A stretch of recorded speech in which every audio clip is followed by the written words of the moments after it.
Welcome back to my channel Study Guide. Today we are going through the immunology part, and in this we will moving towards the immural immunity. First of all, we are all exposed to a wide varieties of the microorganisms, and these microorganisms includes the bacteria, viruses and the parasites, and many of these are the harmless, uh, but some are very much infectious and some are useful also. And there are many other microorganisms that can cause the disease, and these are known as the pathogenic microorganisms, and these are the pathogens. And these diseases caused by them can be a serious and even the fatal, and the death can be caused even due to these microorganisms. Here, the nature has equipped us with a defense mechanism. These defense mechanisms help us to deal with the foreign these invaders like the pathogens such as the viruses, bacteria, all the pathogens. Our there is a defense system, and this defense system comprises of the innate immunity and the adaptive immunity. Here, the innate immunity means this is a mechanism that we are born with. Okay, since our birth, we have this innate immunity, and the skin and the mucous membrane act as a physical barrier. And then the skin and the mucous membrane are the present in all the living organisms since their birth. And so this is the innate immunity part, and they what they do, they prevent the entry of the pathogen in our body.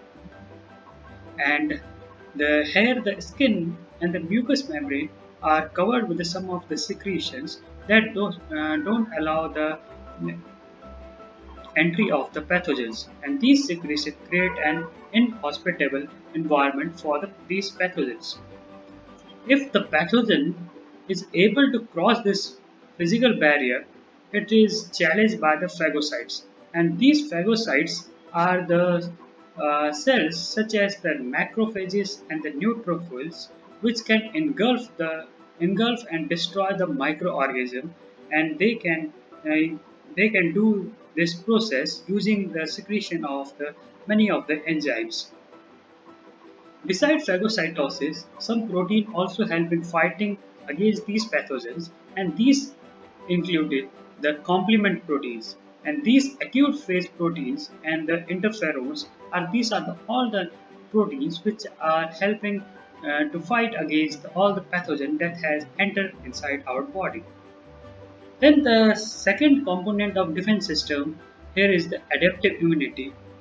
Whereas the innate immunity is acquired since the birth, but the adaptive immunity is acquired after the birth.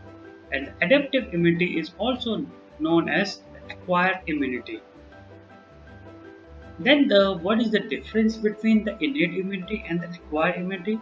As we have already discussed earlier, and some of the other points are the innate immunity does not recognize the antigen. It is non-specific.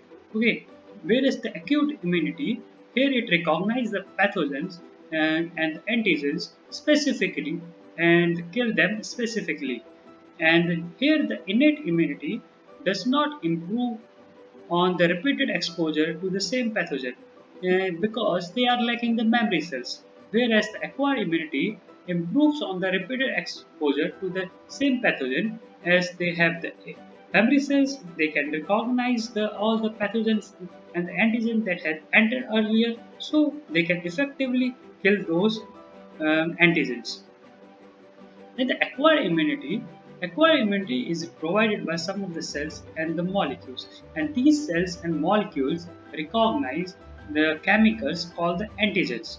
Okay, and given immune cells or a molecule can recognize only one antigen,